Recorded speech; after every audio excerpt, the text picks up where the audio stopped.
Well, for thousands of years, philosophers and astronomers and thinkers of all sorts imagined that the universe of space around us was rather like this floor in front of us. It was fixed and unchangeable, and things happened on it.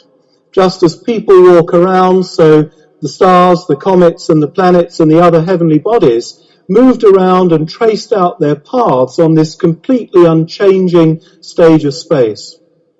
In the 20th century, as a result of Einstein's work, that view of the universe was completely transformed. We began to understand that there was no absolutely fixed stage of space at all on which all the celestial motions were played out. But in some sense, on the largest scales in the universe, space itself was in a state of continuous dynamic change. That was a prediction made by Einstein, but it wasn't Einstein who had the honor of making the discovery that our universe was really like that.